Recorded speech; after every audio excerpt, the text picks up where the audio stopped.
Astrophysics is learning about the universe from objects in the sky. So things like stars, galaxies, and planets. You should spend your money wisely, spend it on experiences.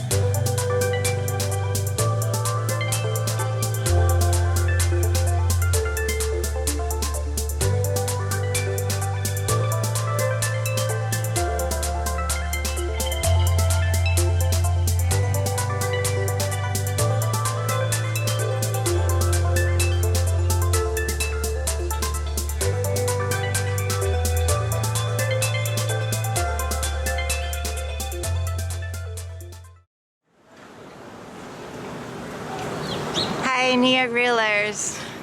Ever since I was in London, I promised Brian I would try to do pre-roll in one take without editing.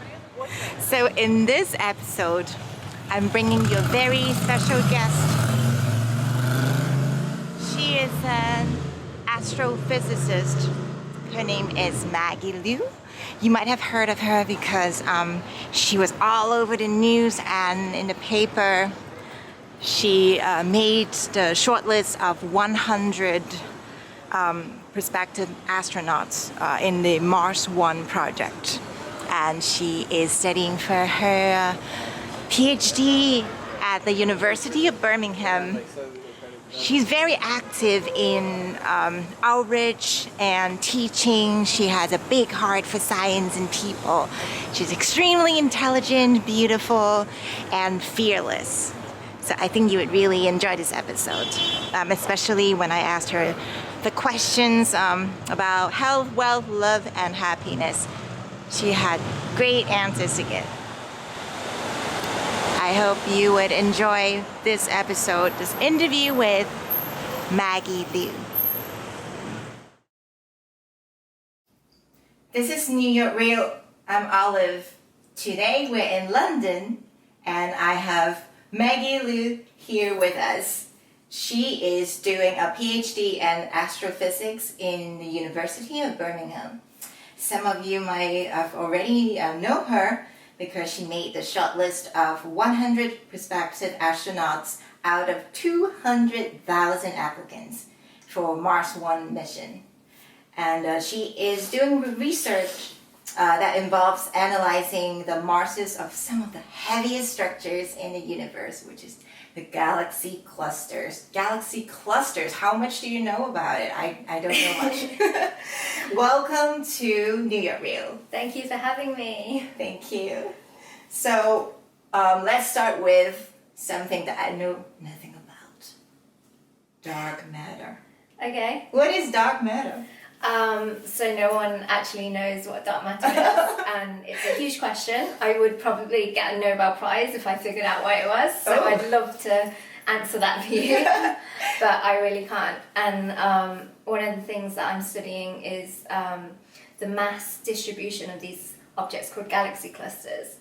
And these are the largest gravitationally bound objects in our universe. So we live on Earth in the solar system that everyone's familiar with. Our solar system is just a small part of a galaxy, right? Our galaxy is called the Milky Way. And the Milky Way lives in a group of galaxies called the local group. And these systems also have larger systems called galaxy clusters. That's what I work on. And they're really interesting because their matter distribution is similar to the matter distribution of the universe. Well, it's very representative because there's tons of dark matter there, there's hot gas, and there's stars. So the stars are things that we can see with the naked eye. We look up into the sky and we can see the stars. The hot gas we can only see through X-ray emission. So the hot gas kind of have particles that collide together and they emit this Bremsstrahlung radiation, and that's what we see in the X-ray. And dark matter is something that we can't see at all, but we know it's there because you can, for example, in a galaxy, you can look at how fast the stars are rotating around the galaxy, kind of like how the planets rotate around the sun. We can calculate how fast these stars rotate around a galaxy, and that is dependent on how much mass is in that system. So observers have looked at these, the velocity of these stars, but that does, if you count up all the mass in the stars, it doesn't account for how much mass is in that galaxy. So when they saw in the X-rays, okay, there's some gas that we haven't accounted for, and we calculate the mass of those, you can add the mass of the stars and the mass of the gas, but still there's not enough mass to calculate how fast these stars are moving around, right? So that there's something there, but we can't figure out what it is, and that's the dark matter that we're looking for. So I use this effect called gravitational lensing. It's something that was prophesied by Einstein, right? So how gravity pulls us down, right? Yes. Well, Einstein said if there's something so heavy that even light is bent by it. So if you were to shine a torch, the light should travel straight, but if there was something heavy in between, that light would get bent around it. Yes. So this light, what we use as light is distant galaxies, and as they pass through the dark matter, they get bent, and we can calculate how much they bend to determine how much dark matter there is. That's something that I work on. So that's something you're working on right now. I feel so small immediately. I feel so small as well. It would take us thousands of light years just to travel the distance of a galaxy cluster, and that means you'd have to travel like 1,000 years at the speed of light just to get to the opposite side, and we'll never ever do that. I feel like so insignificant. We're in like a tiny place. I mean, we haven't really exited the solar system yet, and the universe is so huge. And so our problems that we have are just yeah. It's crazy to think that some people don't believe that there's life out there, because there's so much unexplored space that we haven't seen yet. Yes, I am open-minded. I think there is so much that we don't know yet, and we have to learn. There's so much. Definitely. Yeah. I think one of the reasons that I became a physicist is I'm just trying to seek out the meaning of like life. There should be more to life than just this, right? There's just so much out there. You look in the sky and it's just like infinitely big, and it's just like, this can't be it. I might have told you that when I was a child, I was very afraid of space. Like the thought of having no limits, it just keep going on and on and on. It just like frightened me. Yeah, it is. It's so scary. But it's also so mysterious, and you want to know more about it. Definitely. So, yeah, how did you turn to science? Were you a little nerd? Oh, the squirrel up there! This is nice. In New York, we have cats in our episode 1 and 2. Not on top of the, the roof. Yeah, that's sweet. So yeah, as a kid, like, do you like to study science? Are you also do you also like arts?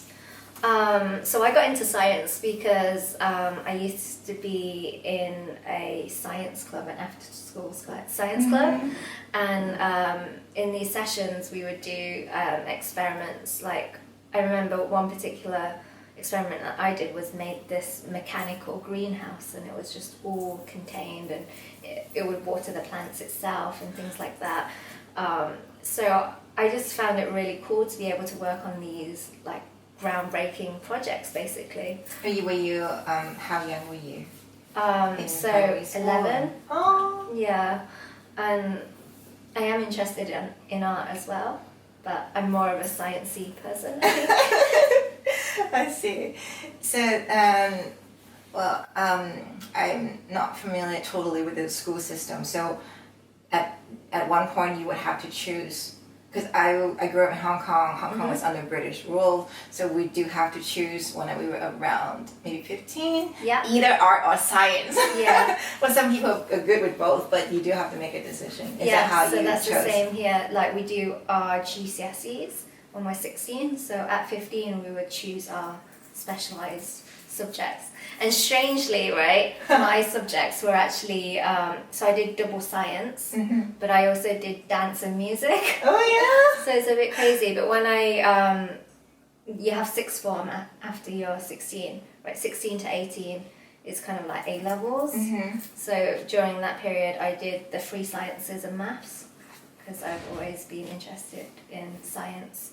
But also because my science teachers were really cool as well. I thought they were really fun people, whereas my dance teachers used to be so dull, and they didn't enjoy teaching very much, I don't think. Maybe they're good performers, but the teaching is a completely different thing. Yeah, I think so as well. In GCSE as well, a lot of it was theory, so we watched like performances and it was just like a lot of the history of it and not much of like the hands-on stuff, whereas science was always hands-on for me. I was always doing experiments and things like that. Oh. Do you want to share, like give your teachers a shout out, like who are the professors or anyone from at your school that inspired you? Or in a particular project that you did? I remember Miss Bunce in like secondary school. She was my chemistry teacher, and we did some of the coolest things. Like we used to mix loads of chemicals to make funny smells and stuff. But one particular experiment that I remembered was they made dynamite in a test tube. And we didn't do it ourselves, but she just demonstrated it in front of the class, and you could just see like this packed dynamite in this test tube, and it was in this little kind of stand at the front. They had a glass screen in case they were expecting the glass of the test tube to shatter, right? Did it? And we all had to stand at the back of the room and all have our goggles on, even though it was like miles away. And when she lit it, the whole glass screen shattered. Oh no! Yeah, so that was a particularly fun one. Dr. Berry, my biology teacher, was great, and Mr. Anstey, I don't know, like all of my science teachers generally, they were all really funny characters, and we always did fun things. Like with Mr. Anstey, we used to make rockets and just launch them in the field, and just really cool things. Yeah. Wow. That's so amazing that you get to do so many hands-on projects at a young age. Yeah. And so now you also teach, right? Yes. So I teach second year astrolab to undergraduates, and it's still very strange because some of the students are older than me, so when they first meet me, I feel like I don't really have their respect much because they're like, oh, it's just this young girl, but I don't know, when I get the feedback it's always good, so I must be doing something right. So in the astro lab, this is for astronomy, so can you tell us when astrophysics, so what exactly is astrophysics? So astrophysics is learning about the universe from objects in the sky. So things like stars, galaxies, and planets, and things like that. So in Astrolab, we have an observatory that is located 6 miles outside of the city, where it's 100 times darker than the city centre of Birmingham. And it's like this 2-story building, and I take students out there. Every night it's clear. And it's really cool because you can stay there all night. There's a kitchenette downstairs so you can make coffee and stuff, and there's a toilet, and upstairs there's like a control room which is separate from the dome. The dome opens up so it's freezing in there. But Do you go nice all year round? So we go between October and March, so that's when it's quite dark, because in the summer it's quite light until late. Yeah. That's true. So we have this radio telescope on the roof, and I think it's a 1 meter dish. And traditionally what we do is get them to point it at the sun. But the coming year, so in January, we're hoping to set up a drone so that the students can use the radio telescope to track the drone's movement in the sky. Wow, how high can it go?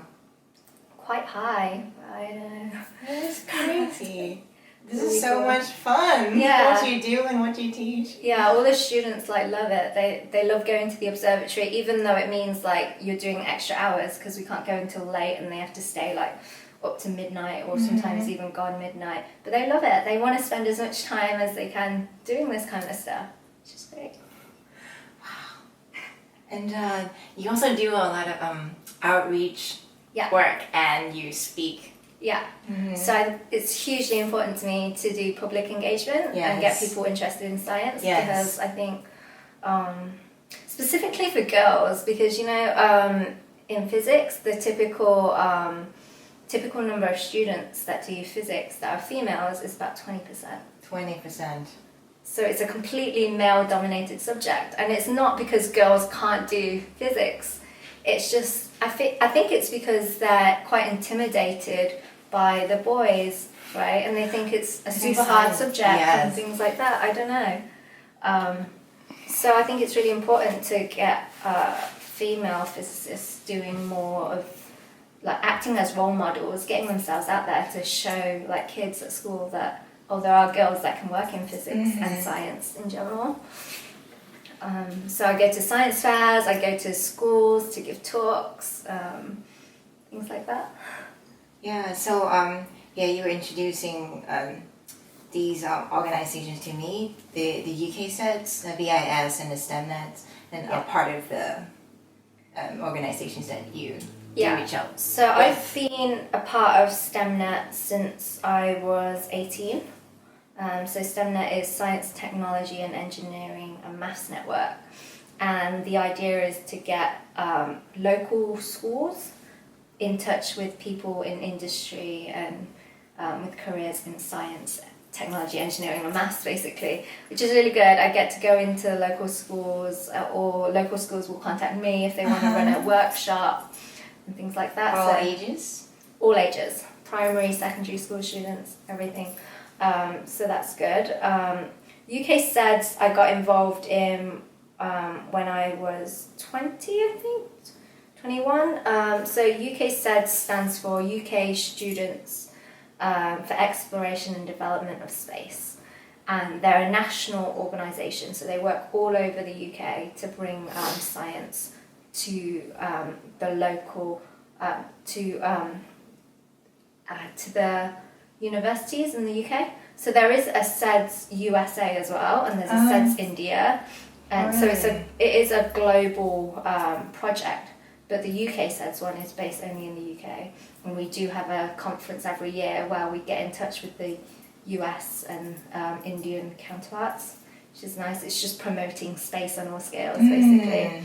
And I was the outreach officer for them, which was amazing because I got to be in touch with a lot of the space industry, like Skylon, like UK Space Agency, and all the companies, Astrium and things like that, which was nice. British Interplanetary Society, BIS, I'm on their education committee, which is good because I get to contribute. At the moment they're trying to organise a astronomy A-level. So in the UK they have astronomy GCSE, but there's no A-level counterpart for it. So at the moment they're drafting a kind of curricula for that, and I'm involved in that. So that's all very exciting. Yeah. So Maggie, who are your role models? Okay, so my role model is actually my grandma. Your grandma? Yes, because I think she is the bravest woman I've ever known, and she's just been through so much. So my grandma came to England when she was from the Vietnamese War, and she brought over all her kids with her, so 8 kids. 8 kids? 8 kids. On your mother's side? On my mother's side, yeah. So, yeah. Pretty much everyone is in England, but I've got an aunt in Holland, an aunt in France, and an aunt in America.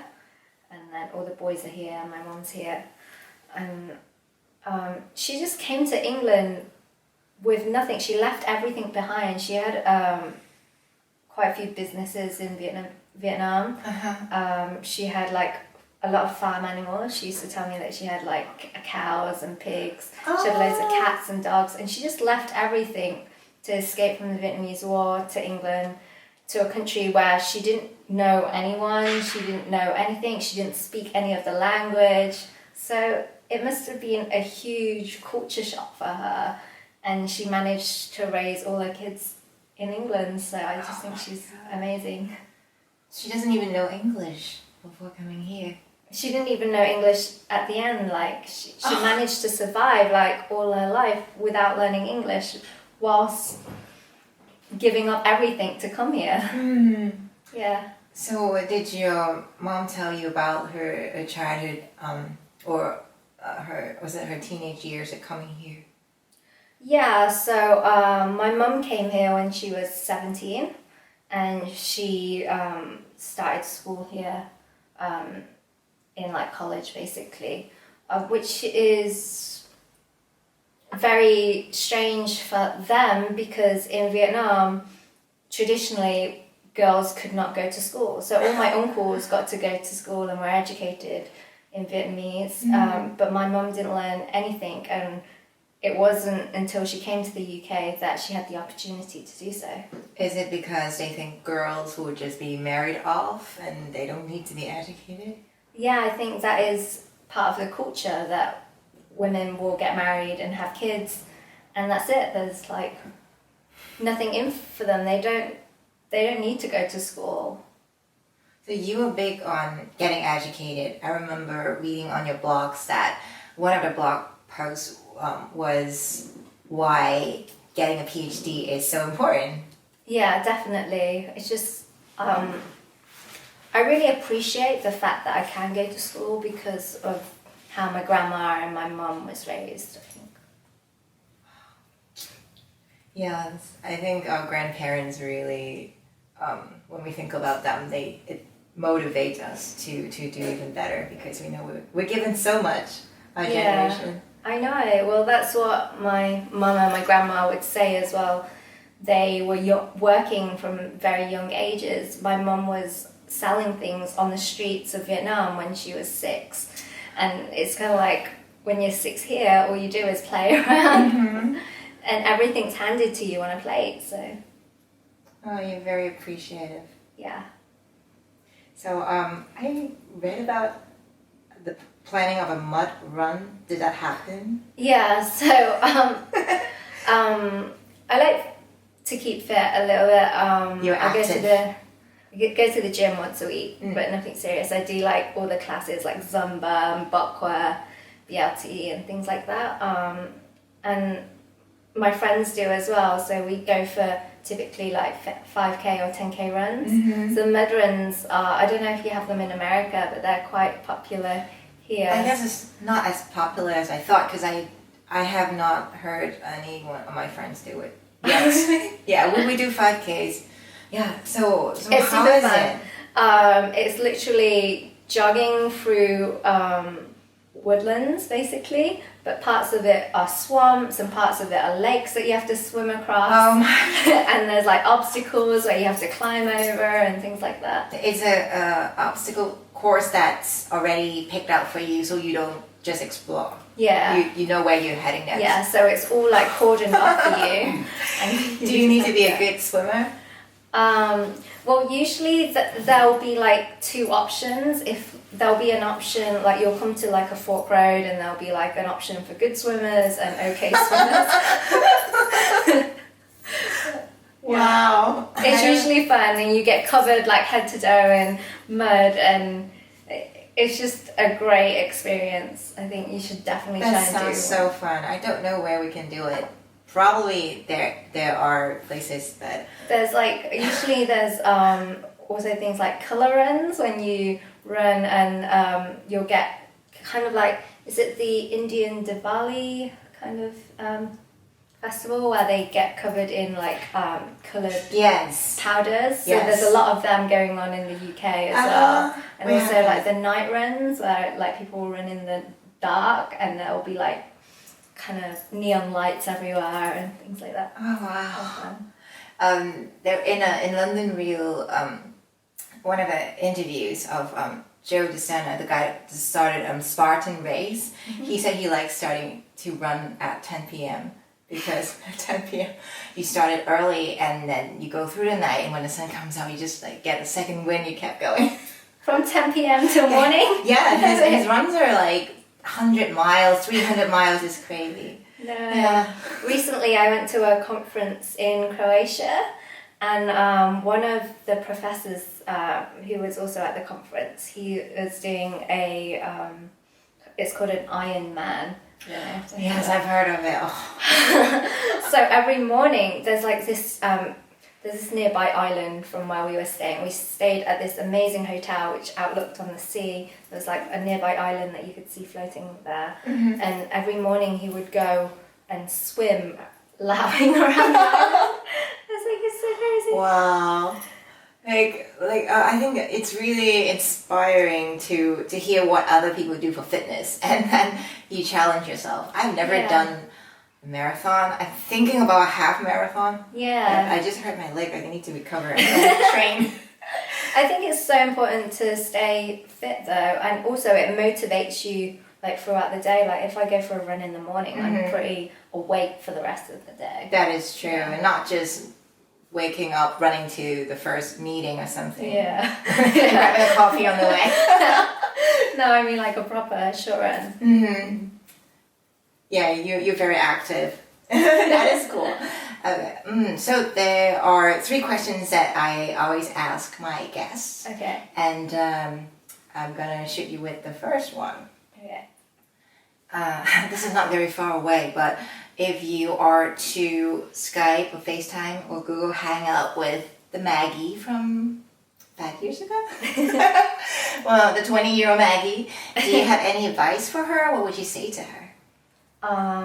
So when I was 20, I was living in Los Angeles, and at the time, I was studying at UCLA. I guess at that time I was averaging about 4 hours sleep a night because I was just like crazy studying. I was just so into it. Even on weekends, I was just always studying, like needed to pass. Which was great living in LA because all the coffee shops are open like 24/7. That's where you picked up coffee. Going on all the time, yeah. So if I were to tell myself, if I were to be able to talk to myself from then, I would tell her that it's all going to be okay and it's going to work out in the end, right? I mean, it was tough at the time, but it's all worth it. And I'm doing a PhD now, so I can't say I regret it. It's all going to be okay. It's all going to be okay. Don't worry. Yeah, it's all worth it. So, question number 2. Okay. There are 4 things that we are trying to pursue a balance in life. According to Ty Lopez, there's health, wealth, love, and happiness. Do you have a tip or 2 on any of these subjects for us? So for me, wealth isn't something that is so important. If I were to choose between wealth and time, I would always choose time, because time is something that we can never get more of, whereas wealth you can continuously earn. So it doesn't matter if you're spending your money as long as you spend it wisely, because you can always get more of it. Whereas time, you only have a certain amount of time, and once you use it, you can't rewind time or start again. So you should spend your money wisely, spend it on experiences. Don't spend it on accumulating unnecessary goods and things like that, I guess. Love and happiness, I don't know. I don't really believe in love at first sight. So all my parents' generation, they've all been divorced. All of them have been through at least one divorce, and they all got to choose their partner who they wanted to be with.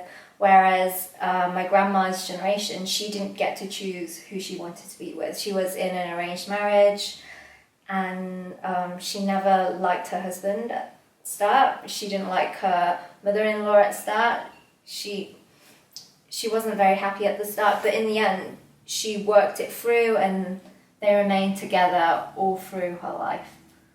And she didn't get to choose her partner. But my parents' generation, they've broken up, and they got to choose who they wanted to be with. So at the end of the day, even though you think you've met the one, there will be another one that can come along. And it's always dependent on the two people to work it out all the way through to the end. That's good and nice. Yeah. And health you kind of covered with fitness. Anything with the diets? I'm kind of a foodie. I like to enjoy. I'm quite open. I would try anything. Literally, I eat everything. I'm really open to it, and I think it's important to maintain a healthy diet. My mum actually, and her family generally, they eat quite a lot of meats, and it's not that healthy for them. And my mum has gout, so that's when you eat a lot of rich foods, things like meats and dairy products and stuff. To maintain your health, you just have to eat healthy, and for that, do you know what Lent is? Yes. Do you have Lent? But it's not a very popular vegetable. No. That's not. Not lentil. Oh, wait. Lent is... lentils. I was thinking lentil. No. Lent. L-E-N-T. Oh. Yeah. So Lent is an event that occurs... so Shrove Tuesday, so Pancake Day. Do you have that? No. Okay. Maybe I don't know. Maybe. Yeah. Maybe Americans know, maybe they don't. So there's a special day in the year called Shrove Tuesday. It's called Pancake Day, and on that day everyone has pancakes, and it's to do with Christianity. That's I have never heard of it. I don't know what it is exactly, but everyone celebrates it, I think. So that's the start of Lent, and the end of Lent is usually what day is it called? It's like near Easter time, basically. So it's 40 days and 40 nights that you have to give up something that you like. So usually I give up meat, and it's so hard because everyone around me always eats meat, and especially when you go out to like restaurants and stuff, there's nothing to order in the UK because it's always like chips or salad, and that's it. There's no like variety. It's so much chips here. So hard. We don't usually eat that much carbs. Yeah. So usually I will give up meat for Lent, and it just makes me feel so good about myself during that period of 40 days and 40 nights. I see. So we stick with mostly vegetables, and sometimes like other fun things, sugar. Yeah. But you should eat what you want, really, because at the end of the day, you only live once. I mean, you could die tomorrow, and you wouldn't have experienced everything to make your life worthwhile. So you should be open to food and health. And enjoy. Yeah. Okay, my last question for you is, what is your favorite memory of in the UK? It can be in your hometown or London. Anywhere. To be honest, I have so many favourite memories, and most of them just revolve around my childhood. I guess when you're older, you're just concentrating on so many things. It's so difficult to make fun memories, I guess. I don't know. But I think, for example, one of them was learning to ride a bike, and I remember being on training wheels. Do you guys have training wheels? I remember being on them for so long, and then like finally the day when they came off and I was able to pedal, and I had my best friend's dad was teaching me how to ride a bike. And when I realized he wasn't holding on anymore, it was just such an accomplishment. I was like, really? You're not holding on to me? Now you reminded me, my mom was holding the seats behind me, and then I saw her right there. Yeah. You're like, what? You're not behind me. Oh, that's such a good feeling. Yeah. I think a lot of viewers might also remember, that moment. So just like accomplishing something new. Yeah, I quite like that. Yeah. Thank you so much for coming on New York Rio. Thank you for having me. It's been great to meet you as well. Thanks, Maggie. we'll do another one in a couple of months. So next time maybe you should come to New York. I would love to. Yes. And I'll show you around. Yeah. Sounds good. You're looking